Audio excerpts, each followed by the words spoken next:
What up, y'all? It is Saturday night. It's well after midnight. I had work, and then we had a going away party for one of our co-workers that recently left and has a great opportunity, and she's moving away. So we had a little shindig for her after work that I went to. But yeah, so it's a little later than usual, but we're here, and that's all that counts. Happy Pride. That was one fun thing about tonight at work. The big Nashville Pride Festival was going on today, and so there were a lot of people out and about celebrating. It's kind of, they throw a big thing here, so it's really cool. Yeah, we are here for Secret Teachings of Jesus, where we together read out of the Gnostic Gospels once a week. And basically, I will pick out a portion and I will read it out loud. I've never read this before, except for just before I started the video. And I get these insights and downloads, and I basically tell you what I know about Kabbalah and the references that I'm getting. And I, have like maybe some channeled stuff coming through. So yeah, we're in the Gospel of Philip currently, and it's basically these little portions of cryptic text that cause you to need to like mull over it and think it over. I've also been around citronella candles tonight, which I'm allergic to. They like mess with my eyes. So I kind of feel like my eyes have like glass shards in them right now. So sorry, I feel really weird. Okay, so the portion that we're reading is called Truth.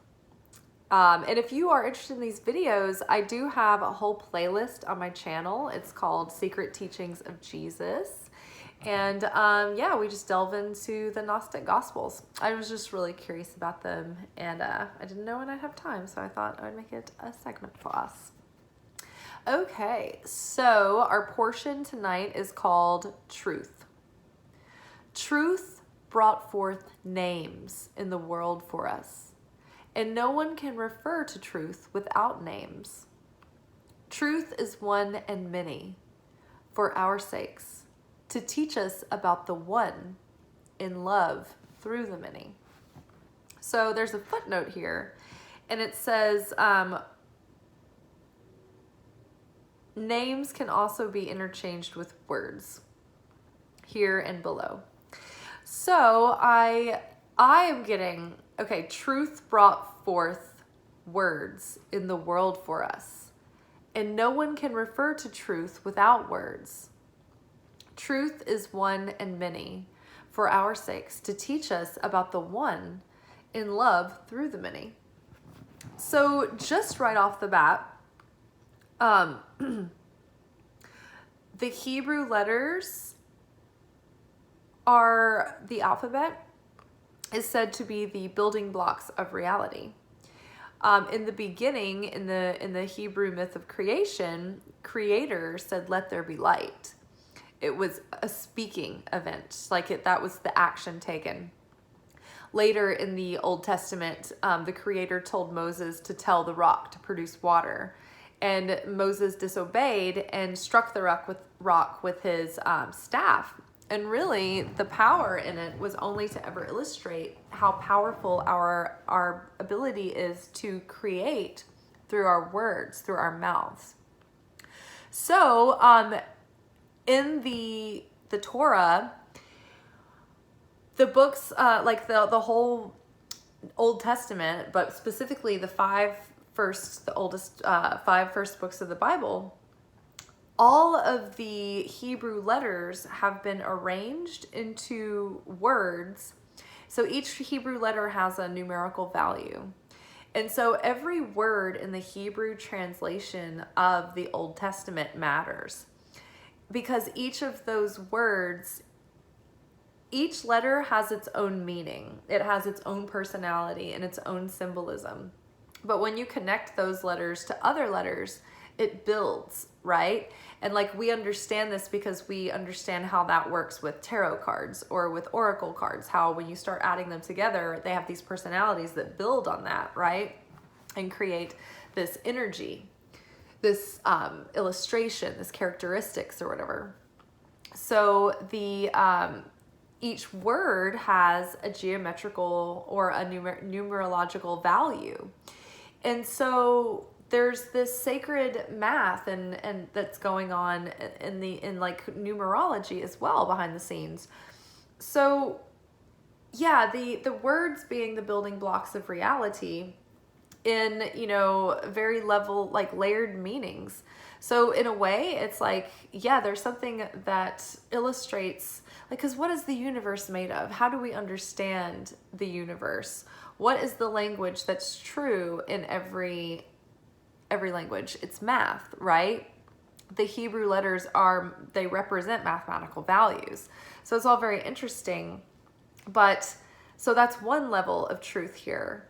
The next level is that our mouths are very powerful. They are the portals of life and death for us. Another one of these entryways is a woman's vagina, because that's how like life comes in and out of this planet. Once something is born, it is also introduced to the dying process. So these orifices in our body, you know, like the mouth and the sexual organs, they're gateways of life and death. We have to eat through our mouths, right? So it's very powerful. We have to take in our sustenance. We have to eat and drink water or else we'll die. So there's a lot of power that can come through. And there's a great power in, like, we have the power of life and death in our tongue. We can either speak blessing or curse onto our life. And the truth is a double-edged sword, right? There's two sides of it, and it can be used to like protect life or strike it down. So yeah, truth is very interesting. So truth brought forth words in the world for us, and no one can refer to truth without words. So yes, when we speak words, it's like we are taking an act of creation. So be careful what you're saying and what you're speaking into your life, because there's a lot of power in it, and we can start to use that intentionally. It's not like we have to always be on the be careful what you say so you don't manifest something poorly in your life. But yeah, flip it also and like learn how powerful words are when they come out of your mouth and like what they can create and what they can do. Truth brought forth names in the world for us, and no one can refer to truth without names. Truth is one and many, for our sakes, to teach us about the one, in love through the many. Truth brought forth words in the world for us, and no one can refer to truth without words. So yeah, you know, there was a lesson in one of my Kabbalah classes. It was about prayer. And my teacher, David, was talking about how prayer almost doesn't even count unless you speak it out loud.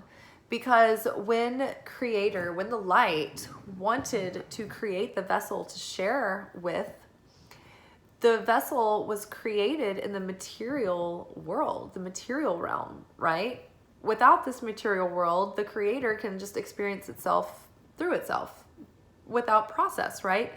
But the way that the creator wanted to experience relationship with mankind was through physical relation.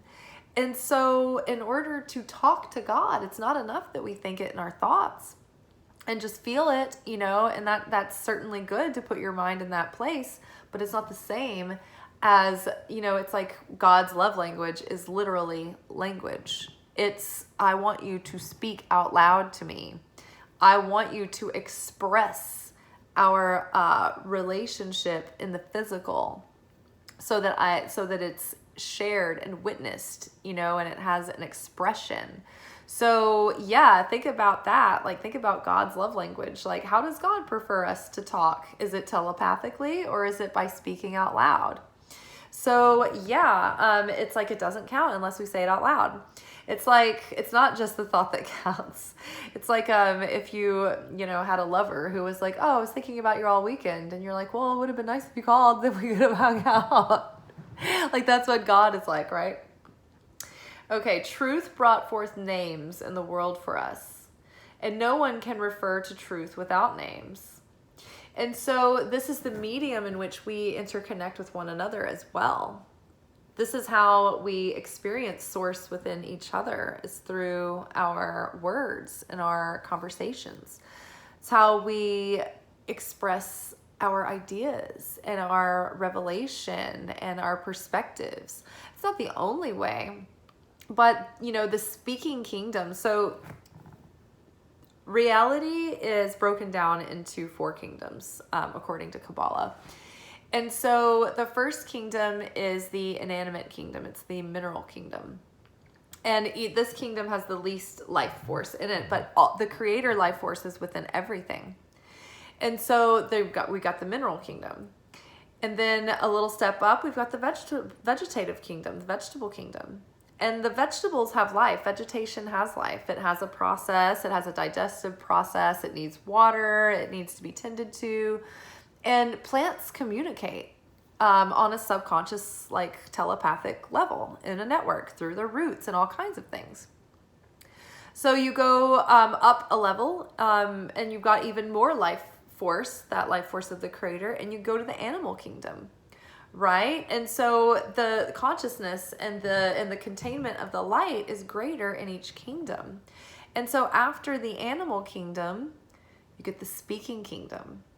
This is the human kingdom, but it's distinguished specifically by calling it the speaking kingdom, because this is what sets us apart from the other beings. Even though they communicate, even though they are able to share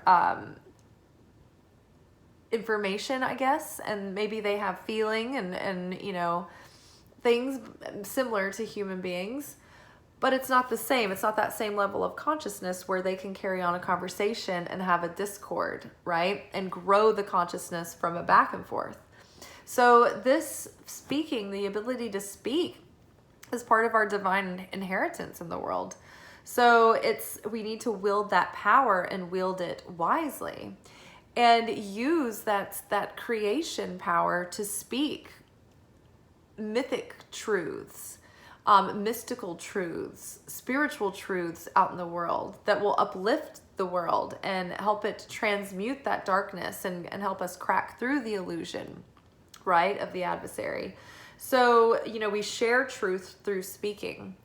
When the story of the Tower of Babel in the Bible, it's like the people, they were using truth in a way that was building upon false senses of security and false, materialistic values, and placing the power all on the ability to build this, work our way up, to reaching this higher state without the divine, right? And so the way that we did that, it was through communicating these truths and these these plans and stuff. And so the way that the creator interrupted that in the story is that he calls everyone to speak a different language.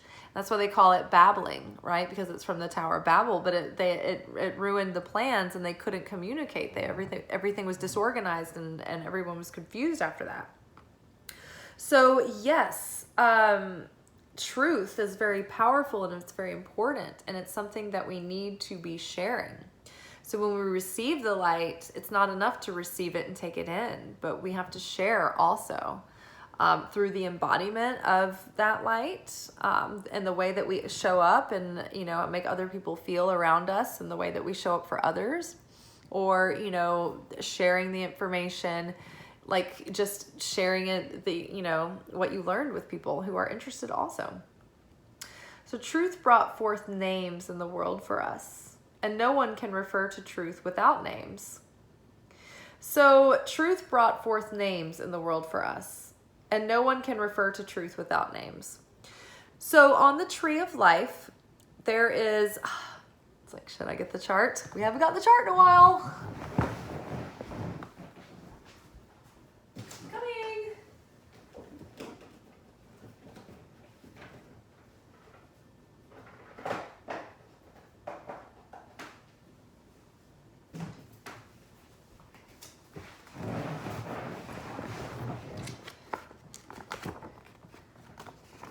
All right, here we go. Tree of life.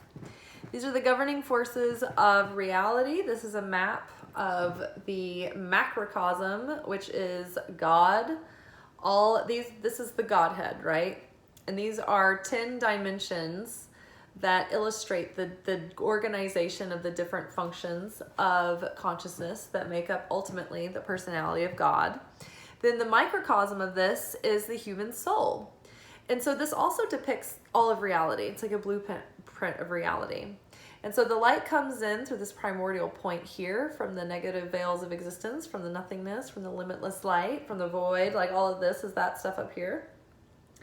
And so, the light bursts forth and it goes back in and out of these dimensions as it gets filtered down and more refined and more condensed, right? From light, less abstract, and it becomes more organized, right? So it goes from Keter to Keter to Hakma, Keter to Hakma to Binah, which is primordial point to masculine, supernal masculine to supernal feminine. And then from there, we go to the column of mercy, which is Hesed, and then back to Gevurah, which is the soldier. And then down to Tiferet, which is the Christ center, the Messiah, the heart, and redemption. Lots of other things going on here. But then we go to Netzach right here, Netzach. And so what this dimension is, it's like where symphonies are organized. Also things associated with these spheres. Everything, all the spheres have like a million things associated, like and grouped in categories. And you'll start to understand when you look out in the world, you're like, oh, that's probably associated with that and that and that. So the Netzach, the seventh sphere, it gets into grouping things off instead of being all one whole. And so it starts naming things, right? And so this is where the goddesses and the gods come, and all the pantheons of tribal traditions and Greek and Roman, all of the way that they kind of categorize like these larger than life aspects of creation and governing forces of reality that are supposed to be like gods and goddesses. That's what it says. Like it brought forth names. Truth brought forth names in the world for us, and no one can refer to truth without names. So it's like these beings, or like, the things that we use to illustrate the truths. Like these characters play out these lessons, even the Bible characters that were, maybe had lived and whatnot, but it doesn't matter. The truth, the names allow us to talk through these parables, these stories. It gives them dimension and humanity, so that we can see ourselves in that. So it's like truth that begets more truth, that births more truth in the individual. But without names, without these characters, it's like it's not just the names and what their names are, but it's being able to distinguish these different personalities, right, as nameable things. So truth brought forth names in the world, and no one can refer to truth without names. So this is how we categorize and we describe things and we contextualize things and get our perspective and see our stories in them, right? This can also be, the causal powers of the planets and the stars, right? And how they have an effect on, our realm. Okay, and so truth is one and many for our sakes, to teach us about the one in love through the many. And this is basically the truth of the mystic right here. Truth is one and many. So the way that we describe the truth, if you look out into the world, it's everywhere. Nature is always telling the truth, right? And it's always telling the truth about life and about the heart and about rhythm and about existence and whatnot. And, you know, it's not just talking about nature, and it's not, you know, just existing on an island. It's representing a greater truth. So truth is one and many. The truth is everywhere. The truth is like in a good piece of dialogue coming through a show or a joke that a comedian tells. The truth is congruent. It's like the truth comes out everywhere, and it's underlying in everything, and it's consistent everywhere because it's real, it's authentic, it's what's true. It's what's always showing up, right? It's unchanging, it's unwavering. So yeah, it's like all of the prophets and things that came and talked about these ideas and moving our consciousness in these directions and healing the heart and integrating these masculine and feminine energies within, having redemption and forgiveness. It's like there's so many common themes where it's like all these the truth is hiding behind these different names, but it's like it's always the truth. It's always there to serve us. Like it's like, so hold on here, what does it say? The truth is one and many for our sakes. So it's like, it doesn't matter. You'll have it, like, if you don't pick up on the truth there, it'll be waiting for you right around the corner. The truth is everywhere. It's always trying to present love, right? The unfolding of love, that agape love, that unconditional sense of serenity and peace. So the truth is one and many for our sakes, to teach us about the one, in love through the many. So yeah, I mean, to me, like when I hear Native American prayers and myths and things like that, they're so beautiful, and I'm like, God, there's so much truth in this. And it's like they don't have to be using the same names. So many times the Christ story is told over and over and over again before Christ ever came in the incarnation of Jesus of Nazareth. The Christ story of the rising of the dead, of the Son, you know, in love over and over again. You know, it's a truth that needs to be repeated over and over and over. So the truth will always keep showing up, and it will always repeat itself through different things and different names and different words. So the truth is one and many for our sakes. Thank God. It's like the truth is everywhere so that you can't miss it. It's going to be there no matter what. Whatever avenue you take, you're going to get pieces of that truth. It may not be the whole truth. I mean, I do believe that Jesus of Nazareth, like, was the Christ consciousness, was the Christ in this life and the Messiah. And I do feel that he was the living, like, embodiment of the highest level of consciousness that we can aspire to, and went further than other prophets. So I think that they do all have truth, and they're all contained in the next one. I just think that Jesus made it the highest. So the truth is one and many.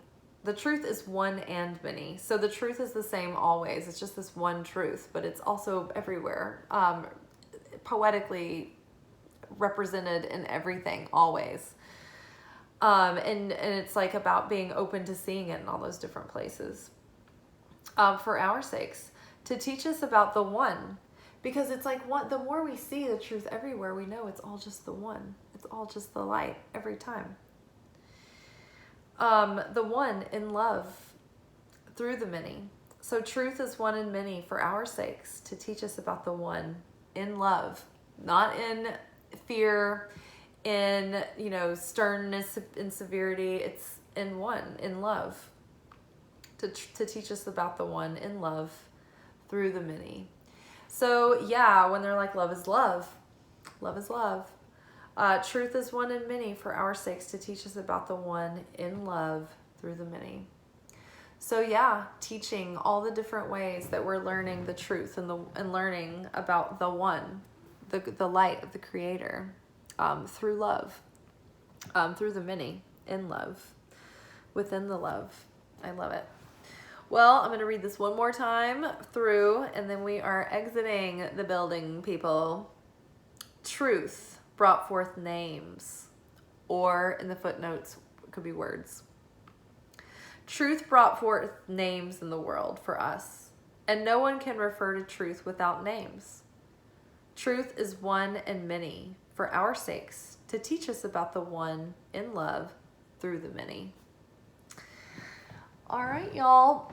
This has been Secret Teachings of Jesus.